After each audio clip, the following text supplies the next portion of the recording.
Yeah, I mean, even a year ago, I never wanted to be an author. I never thought about it. It didn't even cross my mind. I kind of thought, well, I have some stuff that I would love to share, but I'm still in the middle of the story. And then I thought, well, my middle might be somebody else's beginning.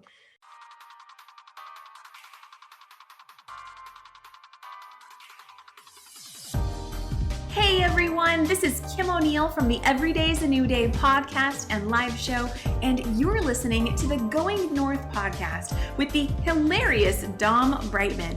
Be sure to subscribe to his show so you don't miss any episodes, and remember, every day is always a new day.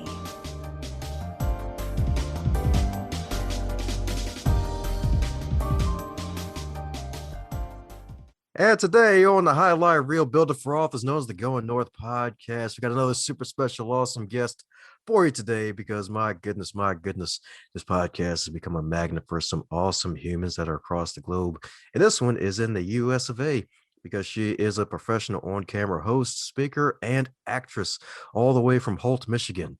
And she created her own online travel show titled Monica Goes back in 2015 to inspire others to break out of their comfort zones and to go on adventures. And she's been featured in Matador Network, USA Today's 10 Best, Insider Travel, REI, and tons more. And to make it even better and not butter, she speaks at events around the country, helping others to embrace change, create their own dream life, and MCs at some of the biggest music festivals in the nation, and has been seen in over 20 commercials on TV, folks.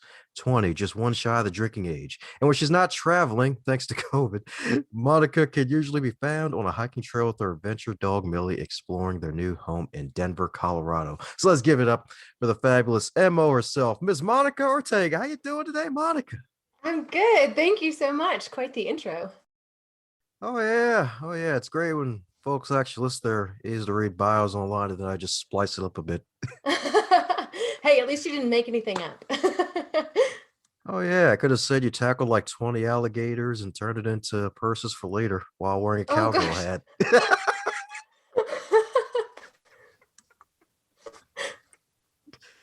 Yeah, we all know that you're not that kind of adventurer where you want to keep peace between the animals and the humans. So Yeah.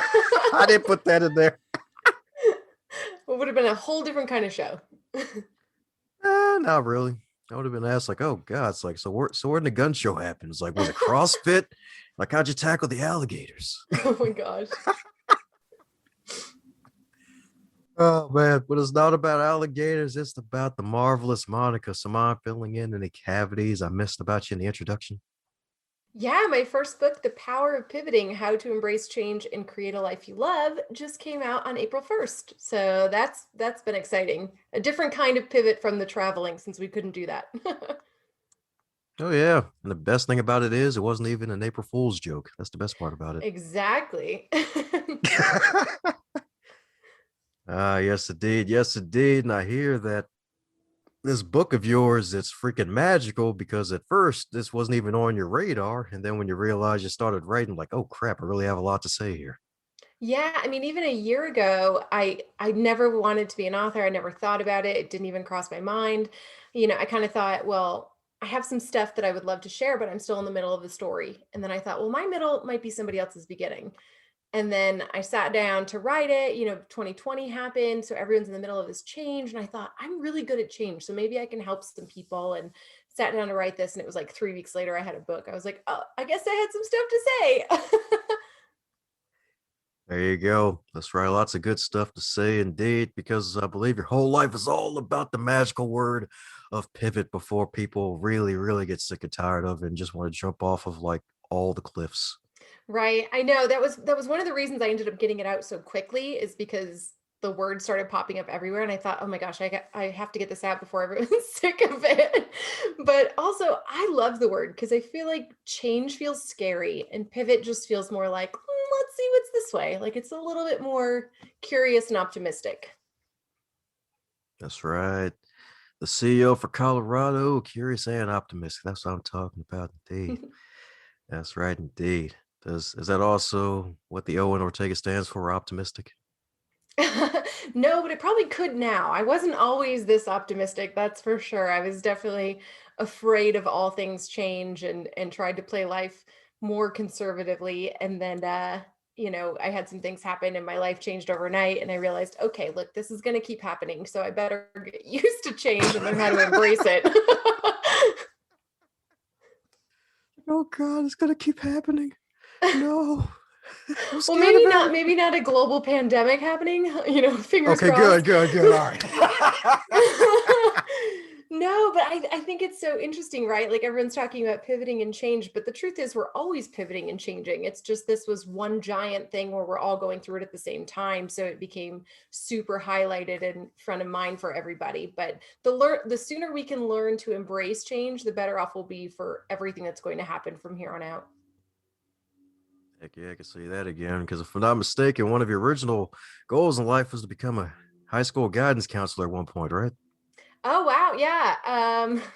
I definitely thought, okay, I'm gonna chase the entertainment career for a little bit, and then I'm gonna meet somebody, get married, check the boxes, have babies, and go be a high school counselor because that is super passionate to me. Is that age group of just high school kids going into college? I feel like there's so much transition there that happens, especially in mental health, and I'm really really passionate about that. One of my goals with this book is actually to speak to high school kids about how to prepare mentally for the real world, for all of the changes that are going to come. So yeah, that was definitely a goal of mine. But then actually I've been in the entertainment industry now for over 20 years. So instead of being a counselor, I guess the book will be my way to the high school kids. That's right. The way to the weed, the high school kids. That's what I'm talking about, indeed. Yes, indeed. I was messing with you, but yeah, it's so true though. Especially like a lot of people need to hear it, like really from cradle to the grave.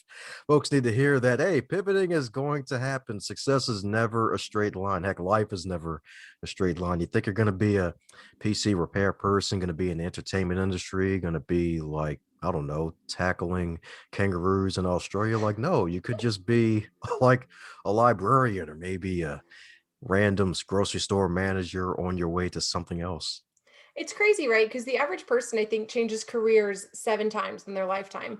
But for some reason, we always think we're stuck in this career, we're stuck in this town, we're stuck with this person, whatever it may be. It's like, look, you can change, and it's not stepping backward. It's moving forward. We're always moving closer to the things that we actually want to be doing, right? So I always say, fail forward. Ah, yeah, that's right. The double F right there, folks. Fail forward. Yes, indeed. Yes, indeed. That's right. So if you trip on something and you land on a pillow, you officially failed forward, y'all. That's right. There you go. Yes, indeed. With all the pills that are low. That's right. Sorry, stop. That was extra corny.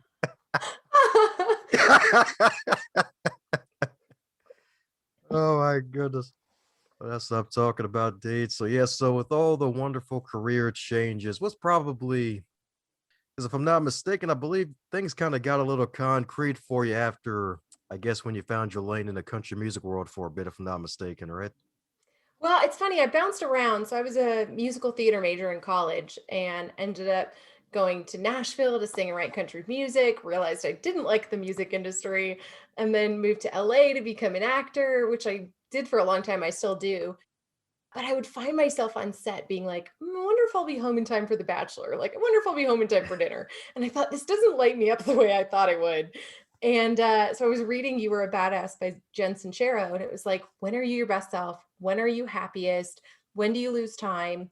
And all of these years that I was bouncing around in entertainment stuff, I kept getting hired to host and MC music festivals and just always hosting jobs. And finally, the light bulb went off, and I was like, that's it. I'm meant to be a host. That's my favorite time ever, is being on stage or being on camera hosting.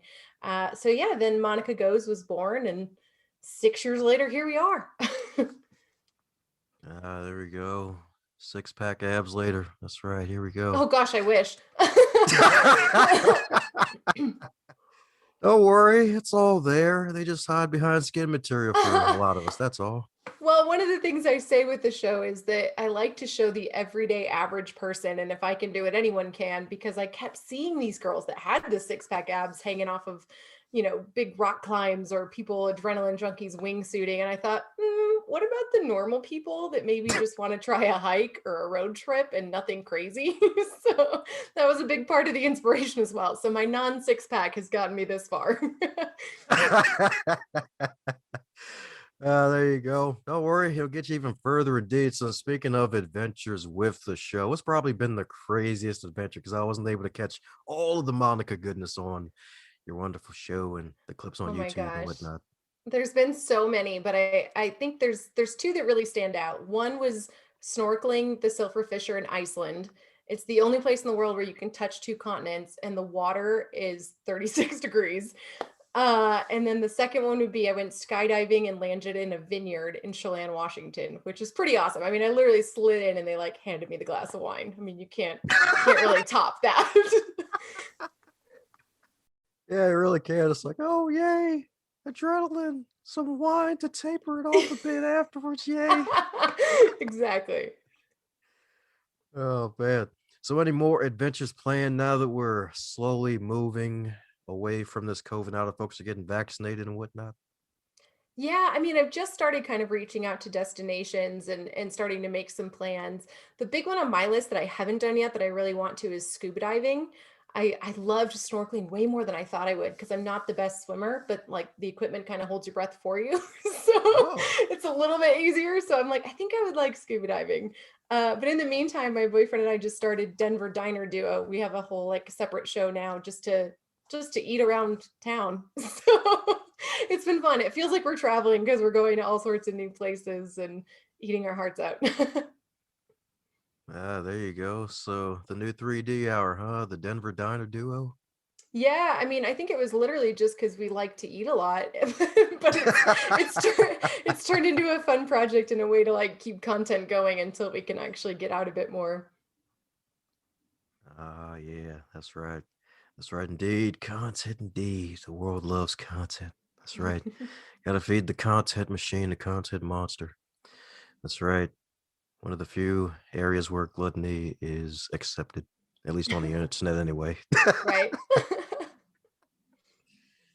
Oh my goodness. So with all these wonderful projects, I believe, if I'm not mistaken, one of the mistakes that you caught yourself making in the early days of the Monica Goes show is not treating it as a business. So any advice for those out there who may be going down that same path? They have this great podcast, great show or whatever, and they need to take it from hobby status to side hustle to full-time business. What advice would you give to them to have that mindset?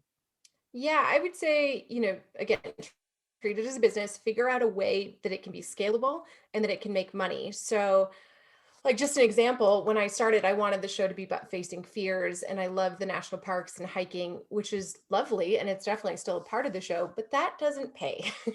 And then I found out a lot of the tourism boards were paying me. So look at what's actually converting and then double down on that. So once that sort of clicked, I thought, okay, these are the people to pitch to keep that money rolling in so that I can do other things. Because at the beginning, yeah, I was just spending all of my commercial money just to go on fun trips, and that ran out very quickly. So you have to have a long-term plan in place, especially as an entrepreneur, because it's a long game. That's right. Probably longer than 5 wiener dogs. Yes, indeed. If only that was the length. Okay, fine. 15 wiener dogs. Sheesh. There you go. That's right. All the wiener dogs of Coney Island. Yeah. Oh man. But yeah, that's definitely some solid advice indeed. Definitely making it scalable and having a way for it to fund itself, because that's really what a lot of folks are looking to do now that, well, to play off your title, like pivot. Like, hey, it's like day job, lost that. And a lot of people have been gutted from their day jobs. Like, oh, might as well start this thing. And it's like, oh crap, this thing has got to make me some magical money here so I can actually live and then eventually have the magic happen. Yeah, yeah. I mean, it's definitely, I would tell people if you're going into entrepreneurship, and especially if you don't have a product, if you're doing something creative or selling a service, whew, give yourself 5 to 10 years, which is fine because you can keep other jobs. Well, like once you figure out what you want to do, there's ways to go after it. And that could be having a side hustle, or that could be, s- taking out savings, whatever it is, but just make sure you're playing the long game. Yes, indeed. Yes, indeed. Definitely got to play the long game indeed, because you too could have 7 magical careers in one lifetime, maybe 17, and become a Jill or I think Jack of I'm all closer on like trades. 75 at this point. I should probably stop. Okay, so senior citizen status at a young age. That's what I'm talking about. Exactly. If only I had the money to retire, right? Yeah, yeah. Or at least retire from having to do work you don't like. Exactly. That's the goal, right? That's the dream. Exactly. Sometimes you just got to be like the old coot, like Ric Flair, be like, I'll never retire. That's right. Never retire. I'll have a cane coming down the wrestling ring. I'll never retire. That's right. Still getting paid. There you go. So, since this is far from your first rodeo, is there a question that you wish you'd be asked more often when you're on the guest side of the game on these podcasts? Oh my gosh, that's that might be the toughest question I've had. I feel like they've all been the same questions. I've never really thought about other stuff. No. I mean, I guess maybe how they all relate, because I think that's one thing that I struggled with the book was people saying, you have a travel show, you have a podcast about entrepreneurship, you have a book about pivoting and your divorce and all these different things. But to me, they're all facing your fears and breaking out of your comfort zone. So that's kind of the through line, even though it may seem like I have my hand in 10 different jars at the same time. They make sense in my mind. There you go. As long as it makes sense to you, like that's the main Right? main thing. Like the people don't have to get it, and sometimes when they get it, it's too late. Yeah, exactly. Yeah, it's like that old Drake album cover. If you're reading this, it's too late. I like that. That's right. That's right indeed. That's right indeed. Yes, indeed. So, and speaking of hands in like 10 different jars, I hear you used to do vision boards at one point. Do you still do them? Yeah, actually, no one can see me, but there's one behind me. So one big part of the book, it's funny because I was very anti woo woo forever. And then, even 10 years living in LA, I was like, I will not be that person. And then I realized there's actually a lot to that. So, but I'm very type A. So in the book, I talk a lot about if you're stuck or you're pivoting or you're scared of change or whatever it is, there's all these different steps you can do, right? So, like visualizing your dream life, then I journal it out, then I put it on a vision board. But then the type A person in me works it back into a schedule that I can do today. So, like on my vision board, there's like marathoners and all these crazy runners. I'm not a very good runner. So it's like, okay, half a mile runs this many times, like put it into your schedule, sign up for the class for the thing you want to do. And then you're on your way to actually creating those things on the vision board. Because one of the reasons I didn't do it for so long was I kept hearing people like, I'm gonna put this house up and then I'm gonna have that house next year. And it's like, that makes no sense. So you have to actually put practices into place as well. Yeah, I could definitely say that again because vision boards rock. It's just that you got to take some action behind the images. I can't just look at it and be like, yeah, I'm going to have this house next year. I mean, you'll have it on that picture next year if you don't do anything about it. Exactly. So I'm all about working it back and, how long is it realistically going to take me to get to these places? And then now I have a path and I have a plan and I know it's going to happen. So that's my combination of the woo woo and the type A. There you go. Type A for type awesome. That's what I'm talking about right there. That's right. Some awe-inspiring goodness. So, and speaking of manifesting dreams and making vision boards and then taking the action, we all come across setbacks on the path to victory. So, what major setback besides last year's pandemic actually set you up for success that you have today? Yeah, actually, the biggest change in my life was my divorce, which is a funny way to be like, yeah, it set me up for success, but it really did because I was such a big believer that everything was linear. You go to high school, you go to college, you get married, you have babies, check the boxes. And so I was on that path. I was in a miserable marriage. And then 4 years in, he told me he'd been cheating on me. And I literally went, oh, thank God I can go. And it's like not the normal reaction, but I was ready. And so, yeah, I packed my bags, I left, I had a new apartment like 3 days later, I was done. But it was the first time in my life I had this blank slate and I got to ask myself, what do I actually want? Who do I really want to be? Where do I want to go from here? And so one of the things I want to do with the book is really inspire people to ask those questions before their life blows up. But it was the best gift I could have ever been given even going through all of that, because I don't think I would have ever asked those questions had I just kept going on that train. So I'm extremely grateful for the things that I went through, because it made me really learn to embrace change and realize there's a lot of opportunity on the other side. Ah, yes, indeed. Yes, indeed. And that's interesting. I think, if memory serves correct, I think of the second person who's actually was happy about their divorce. At least one of the women was happy about it, because I think one of our past guests, Jennifer Forrest, out in Australia, she mentioned in her book, The Powerful Peaceful Woman, that she was actually smiling from ear to ear when she found out she was going to get divorced from her husband, because she had so much peace afterwards. So it's actually funny how that works sometimes. It's like, Yeah, I mean, it's not everyone's story, and it's funny because I've told friends that, and then they're like, "Oh, divorce is great." And I'm like, well, hold on." But but for me, it's like, my marriage was pretty volatile. He was emotionally abusive, and so I felt trapped. It was after we said the vows that he was like, "Never mind, I don't want kids." And like, we'd had all the big conversations of my non-negotiables, and then those changed after we got married. So I felt extremely trapped that I wasn't going to get to live this life that I wanted, being married to him. And that was part of the travel show, is I realized, okay, he's not going to travel with me, so I need to find this a different way to get this out of my life, so maybe I can get it out of my career.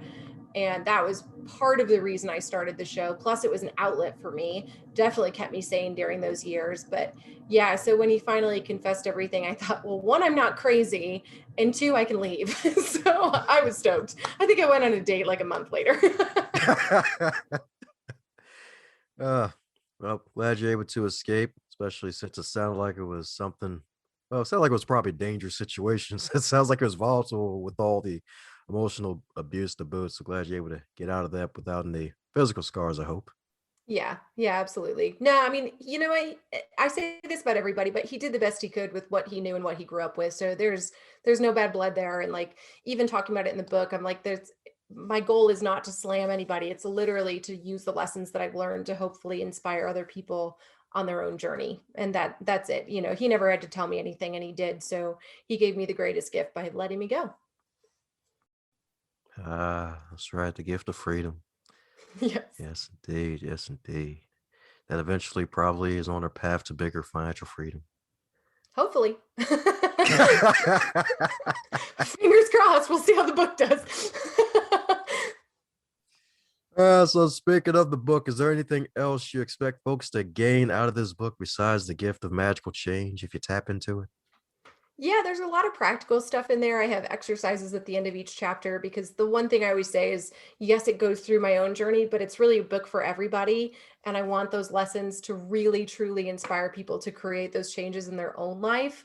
And so, yeah, there's chapters on relationships, career, mental health, global crisis, all of the different pivots in life, and some exercises of ways to get through them and come out being your best self. So, yeah, hopefully it can help some other people. Ah, yeah, that's right. With both hands, indeed. All the helpings. That's right. Maybe even some hamburger helper. That's right.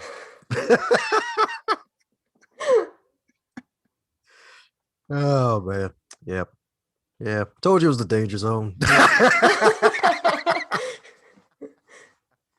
It's these nighttime podcasts. It's funny. The morning podcasters are not this energetic. I love your energy. Yeah. Yeah, that's right. That's right. Not your everyday podcaster. That's right. You'll go in places you'll never freaking expect. That's right. In a good way, usually. Usually. We started with alligator wrestling, so there was a lot of places this could have gone. It's all good. It all still points north indeed. That's right. It all points north indeed.